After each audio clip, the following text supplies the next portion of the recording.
Welcome engineers, आप सभी का स्वागत है मेरे YouTube channel VIP advance tech में। तो यार, जैसा कि आप लोगों को पता ही है कि हम लोग चैप्टर नंबर 6 पर पहुंच चुके हैं। अब तक चैप्टर नंबर 5 तक हम कंप्लीट कर चुके हैं। क्वेश्चन जो भी हमारे एसएससी जेई के 2004 से लेकर के 2019 तक के जो भी क्वेश्चन पूछे गए हैं वो सभी क्वेश्चन हम डिस्कस कर रहे हैं।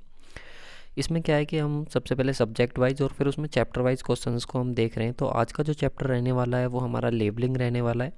इससे रिलेटेड जो भी क्वेश्चंस हमारे पूछे गए हैं वो सब हम वन बाई वन डिस्कस करेंगे। तो इसको स्टार्ट करने से पहले थोड़ा सा हम लेबलिंग के बारे में इंट्रोड्यूस हो जाते हैं कि लेबलिंग होता क्या है। तो देखिए, लेबलिंग में हम करते क्या है कि हमको रिड्यूस लेवल फाइंड आउट करना होता है। वो हमको कहेगा कि किस पॉइंट का हमको रिड्यूस लेवल फाइंड आउट करना होता है। एक्चुअल में हमको एलिवेशन फाइंड आउट करना होता है, या रिड्यूस लेवल जिसको हम बोल सकते हैं, वो हमको फाइंड आउट करना होता है अकॉर्डिंग टू गिवन कंडीशन। जैसी वो गिवन कंडीशंस होंगी उसके हिसाब से हमको रिड्यूस लेवल फाइंड आउट करना होगा। तो उससे रिलेटेड हम क्वेश्चंस देख लेते हैं अपना। और एक चीज़ और याद रखना कि ये जो हमको रिड्यूस लेवल होता है फाइंड आउट करना, इस रिड्यूस लेवल को फाइंड आउट करने के लिए हमारे पास दो मेथड होते हैं। एक होता है हमारे पास height and instrument method, height of instrument method जिसको हम बोलते हैं, और एक होता है हमारे पास राइज एंड फॉल मेथड। इन दो मेथड्स का हम यूज़ करेंगे उस रिड्यूस लेवल को फाइंड आउट करने के लिए। तो सबसे पहला क्वेश्चन हमारे पास आ जाता है, question number 1, the rise and fall method of levelling is. आपको बताना है कि जो राइज एंड फॉल मेथड होता है लेवलिंग के केस में, उससे रिलेटेड पॉइंट आप लोग को बताना है। ये लेस एक्यूरेट होता है हाइट ऑफ इंस्ट्रूमेंट मेथड से? नहीं, लेस एक्यूरेट नहीं होता है, बल्कि ज़्यादा एक्यूरेट होता है आप लोग का। जो राइज एंड फॉल मेथड होता है वो हाइट ऑफ इंस्ट्रूमेंट मेथड से ज़्यादा एक्यूरेट होता है। नेक्स्ट पॉइंट की बात करें, it is suitable for labelling with tilting, it is not suitable for labelling with tilting levels. अगर कहीं पर आप लोग का टिल्टिंग लेवल्स है, ठीक है, टिल्टिंग लेवल्स है या टिल्टिंग सरफेस है, कुछ इस तरीके की सरफेस है, तो उस केस में आप लोग को इसको यूज़ नहीं कर सकते। गलत बात है, हम उसको कर सकते हैं, ठीक है कि नहीं। नेक्स्ट बात करें, quicker and less tedious for large number of intermediate side. यानी कि ये जो मेथड होता है आप लोग का क्यूकर होता है और लेस टेडियस होता है for large number of intermediate side.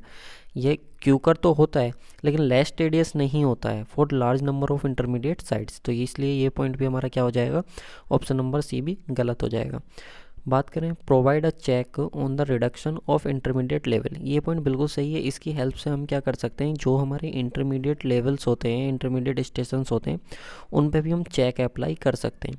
तो राइज एंड फॉल मेथड को लेकर के ये पॉइंट हमारा क्या हो जाएगा, ऑप्शन नंबर डी बिल्कुल सही आंसर हो जाएगा। इससे रिलेटेड और पॉइंट हम देख लेते हैं। Rise and fall method provides a check for intermediate sides. देखिए, जो राइज एंड फॉल मेथड होता है आप लोग का, वो किसके लिए, इंटरमीडिएट साइड्स के लिए आप लोग का चेक प्रोवाइड कराता है। साथ में हम इसमें क्या कर सकते हैं, अर्थमेटिक चेक भी लगा सकते हैं इंटरमीडिएट साइड रीडिंग्स के लिए। तो ये पॉइंट भी आप लोग को पता होना चाहिए। कुछ नोट पॉइंट्स हैं, जैसे कि rise and fall method is well suited for determining the difference of level of 2 points. अगर कहीं पर आप लोग के 2 पॉइंट्स के बीच का अगर आप लोग को डिफरेंस पता करना है, तो पर्टिकुलर 2 पॉइंट्स के बीच का डिफरेंस आप राइज एंड फॉल मेथड से लगा सकते हैं। वेयर प्रिसीजन इज़ रिक्वायर्ड, और जहाँ पर आप लोग को ज़्यादा प्रिसीजन की ज़रूरत है वहाँ पे भी आप राइज एंड फॉल मेथड का यूज़ करते हैं। क्यों? क्योंकि मैंने आप लोग को पहले ही बता दिया कि राइज एंड फॉल मेथड क्या होता है, आप लोग का ज़्यादा एक्यूरेट होता है as compare to height of instrument method. Height of instrument method of collimation method is most suited for longitudinal और क्रॉस सेक्शनल लेवलिंग। अगर आप बात करो किसकी, हाइट ऑफ इंस्ट्रूमेंट मेथड की, तो यार एक चीज़ याद रखना कि जो हाइट ऑफ इंस्ट्रूमेंट मेथड होता है इसका एक दूसरा नाम और होता है जिसको हम बोलते हैं हाइट ऑफ कोलिमेशन मेथड। एक तो ये आपको याद रखना है। दूसरा, ये जो हाइट ऑफ इंस्ट्रूमेंट मेथड होता है ये आप लोग का कहीं पर लॉन्गिट्यूडनल और जो आप लोग का, एक सेकेंड, जो आपका लॉन्गिट्यूडनल और क्रॉस सेक्शनल लेवलिंग है उस केस में भी आप हाइट ऑफ इंस्ट्रूमेंट मेथड को यूज करते हैं।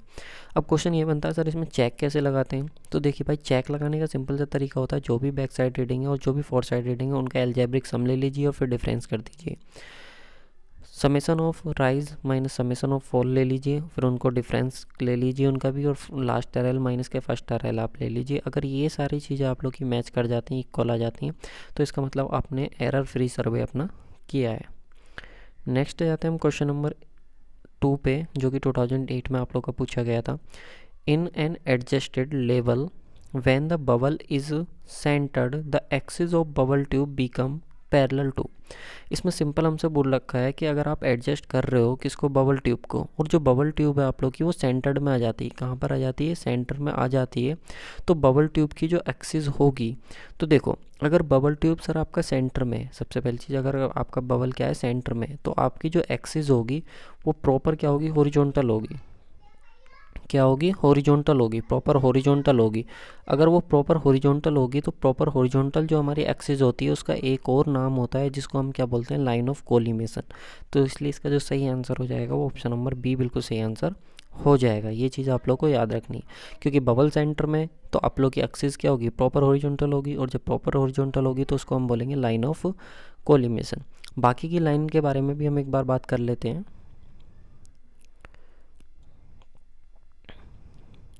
ये देखिए सबसे पहला आ जाता है हमारे पास line of sight. Line of sight को हम समझते हैं क्या होता है। देखिए लाइन ऑफ साइट वही होता है जिसके अलोंग आप क्या करते हो? किसी भी ऑब्जेक्ट को देखते हो।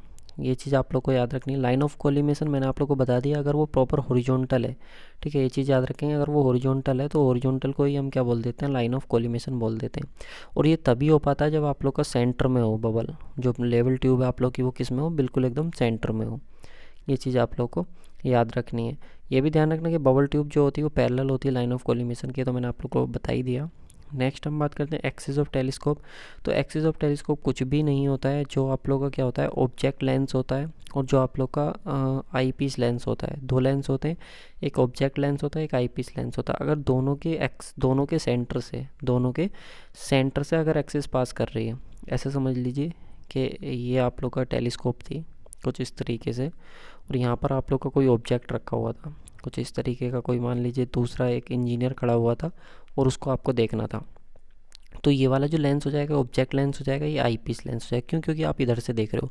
मान लीजिए इसका सेंटर ये है और इसका सेंटर ये है। अगर ये दोनों की एक्सिस इसी सेंटर पॉइंट से पास करती है, इसी पॉइंट से पास करती है, तो हम इसको बोल देते हैं एक्सिस ऑफ टेलीस्कोप। क्योंकि ऑब्जेक्ट लेंस में भी और आई पीस लेंस में भी दोनों में ही जो एक्सिस है वो इस सेंटर पॉइंट से ही पास कर रही है। सही है कि नहीं? नेक्स्ट आ जाता है हमारा question number 3। The line of normal to the plumb bob line is known as level line. सबसे सिंपल क्वेश्चन, जो आप लोग की लाइन है वो क्या है? नॉर्मल है किसके? प्लम बॉब लाइन के। मैं आप लोगों को समझाता हूँ। मान लीजिए कि ये आपकी क्या है? अर्थ है, ठीक है। तो अर्थ के बिल्कुल पैरेलल, मैं कलर चेंज कर लेता हूँ एक सेकेंड। ये मान लीजिए कि अर्थ के बिल्कुल पैरेलल इस तरीके से दूसरी कोई लाइन है, ठीक है।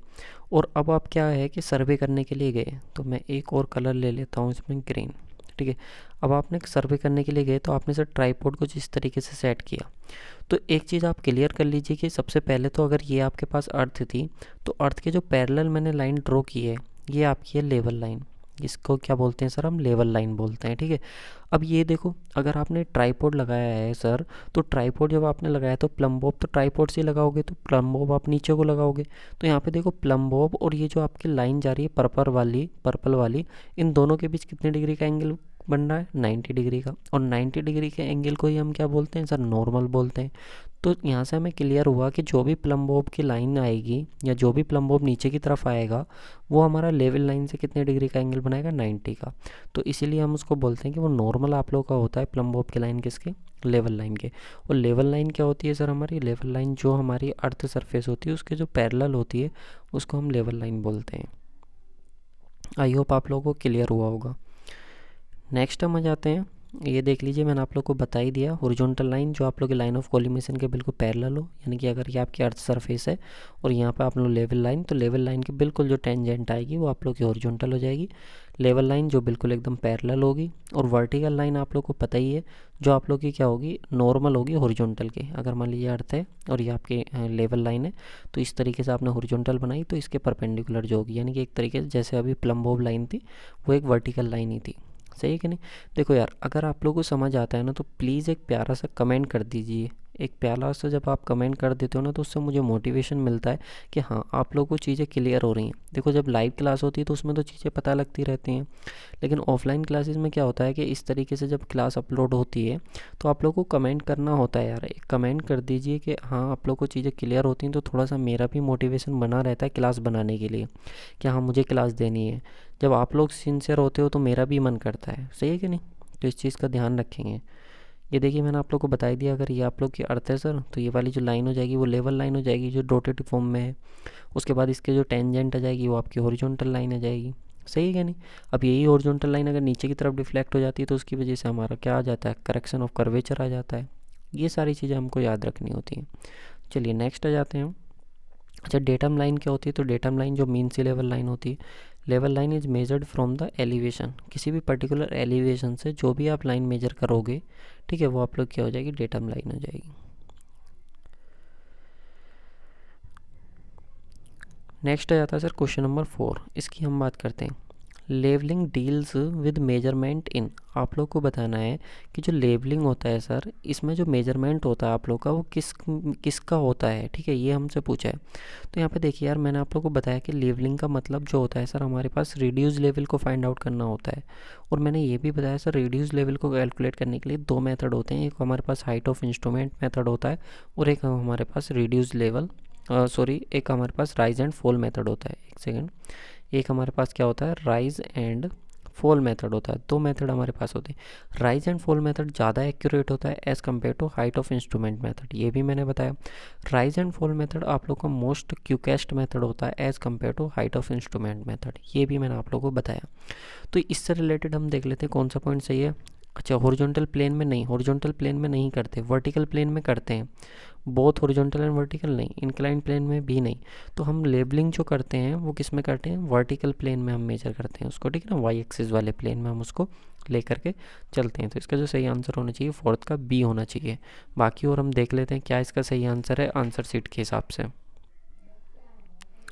ये देखिए बिल्कुल इसका सही आंसर जो है आप लोग का वो ऑप्शन नंबर बी बिल्कुल सही आंसर है। Levelling deals with the measurement of vertical planes while traversing deals with the measurement in horizontal plane. ये देखिए एक पॉइंट हमारे सामने निकल कर आया, कितना सुंदर सा पॉइंट है कि जो आपका लेवलिंग होता है ना सर, ये तो आप लोग का वर्टिकल प्लेन में आता है, और सर जो आपकी ट्रेवर्सिंग होती है ना, ये आप लोग की हॉरिजॉन्टल प्लेन में आती है। बहुत प्यारा और बहुत खूबसूरत पॉइंट है जो हमको पता होना चाहिए कि लेबलिंग हमारी वर्टिकल प्लेन में होती है और ट्रेवर्सिंग हमारी हॉरिजॉन्टल प्लेन में होती है। नेक्स्ट हम बात करते हैं एक सेकेंड, लेवलिंग। तो levelling is the operation of determining the difference of elevation of point with respect to each other the surface of earth, each other on the surface of earth. तो देखिए यही मैंने आप लोग को बताया कि सर लेवलिंग का मतलब जो होता है आप लोग को रिड्यूस लेवल फाइंड आउट करना होता है। यही इसमें ये बोल रहे हैं कि हमको क्या करना होता है, एलिवेशन को फाइंड आउट करना होता है एक पॉइंट के रेस्पेक्ट में दूसरे पॉइंट का। सपोज़ मान लीजिए कि इस तरीके की सरफेस थी, अगर आप लोग को यहाँ पे इसका एलिवेशन पता है मीन सी लेवल से, मान लीजिए मीन सी लेवल से आपको इसका एलिवेशन पता है कि 100 मीटर पर है। अब इस 100 मीटर पॉइंट के रेस्पेक्ट में आपको इसकी हाइट को पता करना है। तो यही तो हमारा क्या होता है, लेवलिंग होता है कि जो भी आप लोग को रिड्यूस लेवल है इस पॉइंट का, या जो भी आप इसको हाइट बोल सकते हो, एलिवेशन बोल सकते हो, वो फाइंड हमको करना होता है। तो उसी को हम बोल देते हैं लेवलिंग। चलिए नेक्स्ट आ जाते हैं हम 5 पे। Question number 5, rise and fall method of levelling provides complete check on. देखिए जो राइज एंड फॉल मेथड होता है, मैंने अभी आप लोग को सबसे शुरू में बताया था, राइज एंड फॉल मेथड में जो आप चेक लगाते हो उसका क्या होता है, summation of back side minus के summation of fore side is equal to last R L minus के फर्स्ट आर एल। ठीक है, ये हमारा क्या होता है, चेक लगाने का। मैंने अभी आप लोग को सबसे शुरू वाले क्वेश्चन में यही बताया था कि किस तरीके से हम उसमें चेक लगाते हैं, कि जो भी फोर साइड बैक साइड जो भी राइज एंड फॉल है वो हम उसमें लगा देते हैं। एक और चीज़ आ जाती है यहाँ पे, last R L minus first R L के बाद जो भी हमारा क्या होगा, समेसन ऑफ राइज और समेसन ऑफ फॉल। तो इसमें क्या होता है कि हम back side, intermediate, four side सभी पर हम क्या करते हैं, अपना चेक अप्लाई करते हैं। तो इसका सही आंसर होगा वो ऑप्शन नंबर डी बिल्कुल सही आंसर होना चाहिए क्वेश्चन नंबर 5 का। बिल्कुल देखिए डी बिल्कुल सही आंसर है। Rise and fall method of levelling provide check on back side, fore side and intermediate side. Height of instrument method of levelling provide check on back side and fore side. ये देखिए जो हम check लगाते हैं ना किस में, rise and fall method में, तो उसमें तो हमको सही बैक साइड, फोर साइड और इंटरमीडिएट साइड तीनों तरीके की हमको चाहिए होती हैं डिस्टेंस। वहीं पर अगर आप बात करो sir height of instrument method की, तो वहाँ पर केवल हमारा दो से ही काम हो जाता है और वो होते हैं हमारे पास बैक साइड और फोर साइड। तो ये भी बहुत इंपॉर्टेंट पॉइंट है, ये भी आपको पता होना चाहिए। नेक्स्ट है हमारा question number 6, cross hair in surveying telescope are fitted. देखो, जो क्रॉस हेयर होता है आप लोग का सर्विंग टेलीस्कोप में, जो आप इंस्ट्रूमेंट यूज़ कर रहे हो उसके टेलीस्कोप में, वो कहाँ पर लगा हुआ होता है? ऑब्जेक्ट लेंस की तरफ। ऑब्जेक्ट लेंस की तरफ होता है? नहीं। In front of in centre of telescope? नहीं, सेंटर में भी नहीं होता। In optical centre of eyepiece? नहीं, एंड पर होता है आई पीस के, सेंटर में नहीं होता है। फ्रंट में या एंड पर, एंड पे आप बोल सकते हो। तो आई पीस के कहाँ पर होता है? बिल्कुल फ्रंट पे होता है। तो इसका जो सही आंसर हो जाएगा आप लोग को ऑप्शन नंबर डी हो जाएगा। क्रॉस हेयर आप लोग को याद होगा, ये क्रॉस हेयर कुछ इस तरीके का होता है जो आप लोग का आई पीस लेंस पर लगा हुआ होता है। सबसे पहले तो आई पीस लेंस पर लगा हुआ होता है, और जहाँ से हम देखते हैं बिल्कुल वहीं पर लगा हुआ होता है, ना कि सेंटर में लगा हुआ होता है। ठीक है, तो इसका सही आंसर ऑप्शन नंबर डी हो जाएगा। नेक्स्ट बात करते हैं क्वेश्चन नंबर 7 की। इन लेबलिंग ऑपरेशन, अगर आप लेबलिंग ऑपरेशन में बात करें, first sight on any change point is back side? नहीं। जहाँ पर आप लोग क्या करते हैं कि इन अ लेबलिंग ऑपरेशन, क्या पूछ रहा है? लेबलिंग ऑपरेशन में आपसे पूछ रहा है कि जहाँ पर फर्स्ट साइट आप लोग की होती है ऑन एनी चेंज पॉइंट, जब आप कोई चेंज करते हैं पॉइंट, तो वहाँ पर जो फर्स्ट साइट होती है उसको आप क्या बोलते हैं? बैक साइड बोलते हैं। और पॉइंट देख लेते हैं, और क्या क्या पॉइंट है हमारे पास।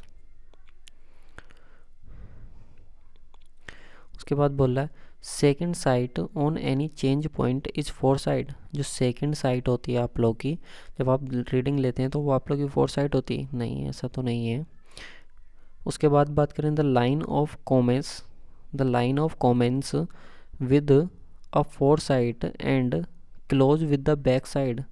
देखो, कॉमेंस का मतलब होता है स्टार्टिंग वाली, इस चीज़ को याद रखना। कॉमेंस का मतलब होता है स्टार्टिंग वाला जो रीडिंग होती है उसकी बात कर रहा था। The line of commence with fore side and close to the back side? नहीं, ऐसा भी कुछ नहीं पढ़ा हमने।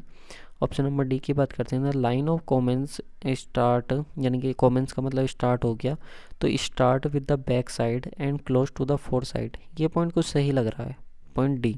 कि जो हम क्या करते हैं, जब भी हम लेवलिंग शुरू करते हैं, जब भी हम क्या करते हैं लेवलिंग शुरू करते हैं, तो लेवलिंग में जब हम शुरू करते हैं तो सबसे पहले हम जो रीडिंग लेते हैं वो हमारी बैक साइड होती है, और जहाँ पर हम क्लोज़ करते हैं अपने वर्क को, तो वो हमारी क्या होती है? फोर साइड होती है। यानी कि जहाँ पर हम अपने काम बंद कर देते हैं, अपना क्लोज़ कर देते हैं, तो वो हमारी फोर साइड होती है। और जहाँ से हम शुरू करते हैं काम को, वो हमारी क्या होती है? बैक साइड होती है। और बीच में जितनी भी रीडिंग हमको लेनी होती हैं, बैक साइड से लेकर के फोर साइड के बीच की जितनी भी रीडिंग्स होती हैं, उनको हम इंटरमीडिएट साइड रीडिंग कहते हैं। सही है, तो इसका सही आंसर जो हो जाएगा ऑप्शन नंबर डी हो जाएगा। ये चीज़ आप लोग को याद रखनी है। बिल्कुल, देखिए यहाँ पे भी यही मेंशन किया हुआ है। नेक्स्ट आ जाते हैं question number 8। The fixed point whose elevation is known is called. एक ऐसा पॉइंट जिसका एलिवेशन आपको पता था, यानी कि उस पॉइंट का एलिवेशन कितना है वो आपको पता था, तो उस पॉइंट को हम क्या बोलते हैं? तो उस पॉइंट को हम बोलते हैं बेंचमार्क। क्या बोलते हैं इसको? हम बेंचमार्क बोलते हैं। अगर मान लीजिए कि ये आप लोग की कोई अर्थ सरफेस थी और ये आप लोग का क्या था? मीन सी लेवल था। तो इस मीन सी लेवल से अगर सपोज़ आपको इस पॉइंट की, ठीक है, ये कोई पॉइंट है, इस पॉइंट की आपको हाइट मालूम है मीन सी लेवल से, तो जिस पॉइंट की हाइट आपको मालूम है उसको हम क्या बोल देते हैं? बीएम। बीएम बोले तो बेंचमार्क हम उसको बोल देते हैं। अब ये बेंचमार्क सर हमारा कई तरीके का होता है, परमानेंट होता है, टेम्पररी होता है, इस तरीके से हमारा कॉमर्शियल, बहुत तरीके के हमारे होते हैं। सही है, चलिए यहाँ पे देख लीजिए कुछ टेक्निकल टर्म्स हैं हमारे, इनके बारे में हम बात कर लेते हैं। सबसे पहले बेंचमार्क मैंने आप लोग को बता ही दिया क्या होता है। चेंज पॉइंट देखिए, it is the point from where levelling is shifted, यानी कि जहाँ पर आप क्या करते हो, देखो नाम से क्लियर हो रहा है, चेंज पॉइंट, सीपी जिसको हम बोलते हैं। तो जहाँ पर आपने अपना सर इंस्ट्रूमेंट चेंज करा, आप सर्वे करने के लिए गए थे, आपने अपना इंस्ट्रूमेंट चेंज करा, एक जगह से आपने जितनी रीडिंग थी पॉसिबल वो सारी रीडिंग्स आपने ले ली, उसके बाद आपको इंस्ट्रूमेंट चेंज करना होता है, दूसरी जगह ले जाके रखना होता है, तो वो आप लोग का क्या होता है? चेंज पॉइंट होता है जब आप इंस्ट्रूमेंट को चेंज करते हो। रिड्यूस लेवल क्या होता है सर? तो रिड्यूस लेवल मैंने आप लोग को बता दिया, जहाँ पर आप लोग को जिस पॉइंट का आप लोग को हाइट मालूम है मीन सी लेवल से। देखिए, reduced level is the height of any point with respect to mean sea level और any benchmark is known as reduced level. मान लीजिए कि आपका कुछ इस तरीके से था, इस पॉइंट की या तो आपको रिड्यूस लेवल मालूम है, यानी कि आपको हाइट मालूम है, या फिर यहाँ जो बेंचमार्क आपको मिला था उसके रेस्पेक्ट में आपको इसकी हाइट मालूम है, तो ये जो हो जाएगा आप लोग का वो क्या हो जाएगा? रिड्यूस लेवल हो जाएगा। रिड्यूस लेवल भी कुछ नहीं है, एक तरीके से आप लोग बोल सकते हो वो एलिवेशन ही है। क्या आप लोग एलिवेशन ही है। और हाँ, इसी रिड्यूस लेवल को फाइंड आउट करने के लिए हमारे पास दो मेथड होते हैं जो मैंने आपको बताए थे पहले भी। एक हमारे पास sir height of instrument method होता है, और दूसरा जो मेथड होता है वो कौन सा होता है सर, हमारे पास राइज एंड फॉल मेथड होता है। ये आप लोग को पता होना चाहिए। नेक्स्ट आ जाता है हमारे पास स्टेशन। तो स्टेशन तो आपको मालूम ही है, point whose elevation is to be determine, यानी कि जिस पॉइंट का आपको एलिवेशन डिटरमाइन करना है, यानी कि जिस पॉइंट का आपको रिड्यूस लेवल फाइंड आउट करना है, उसको हम क्या बोल देते हैं, स्टेशन बोल देते हैं।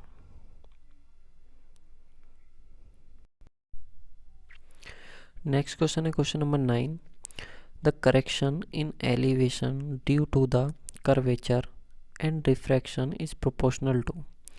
आप लोगों से पूछा है जो करेक्शन होगा in elevation due to curvature and refraction is proportional to, इनमें से किसके प्रोपोर्शनल होगा।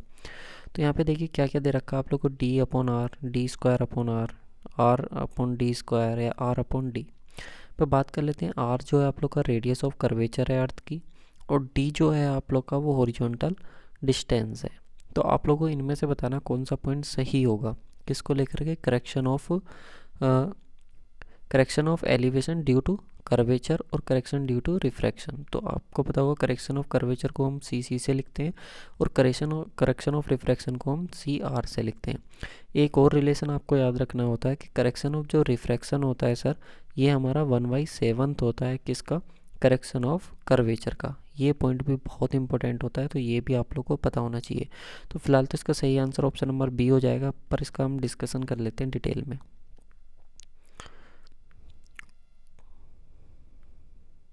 तो ये जो डायग्राम आप लोग को शो हो रहा है, ये डायग्राम आप लोग को शो रहा होगा। यहाँ पे देखिए आप लोग की अर्थ सरफेस है, और यहाँ पे आप लोगों ने एक रीडिंग लेने की सोची थी। यहाँ पे डी पॉइंट पे आप लोगों ने रीडिंग लेने की सोची थी। सपोज हॉरिजॉन्टल लाइन आप लोग की अगर प्रॉपर होती तो इस तरीके से, लेकिन क्या हुआ कि जो आप लोग का रिफ्रैक्शन होता है उसकी वजह से लाइन ऑफ साइट आप लोग की नीचे चली गई, तो जिसकी वजह से जो एरर आप लोग को देखने को मिलता है, इसको हम बोलते हैं करेक्शन ड्यू टू कर्वेचर। सही नहीं। अब देखिए जो करेक्शन ड्यू टू कर्वेचर होता है, इसकी जो वैल्यू आप लोग की आती है वो आती है माइनस के 0.0785 डी स्क्वायर। अगर हम इस डिस्टेंस को डी ले लें तो ये हमारे पास फॉर्मूला आता है, ठीक है।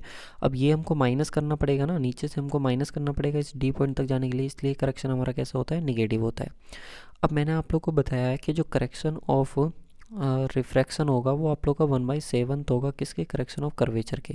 तो देखिए जब आप यहाँ से रिफ्रैक्शन की वजह से करेक्शन निकालेंगे तो वो कितना, वो प्लस का होता है, तो 0.0 जब आप इसको 7 से डिवाइड करेंगे तो 7 1 जा 7, फिर से यहाँ से कितना हो गया 1, 7 1 जा 7 और 7 2 जा 14 और डी स्क्वायर। तो यहाँ से देखो ये आप लोग के पास आ जाएगा।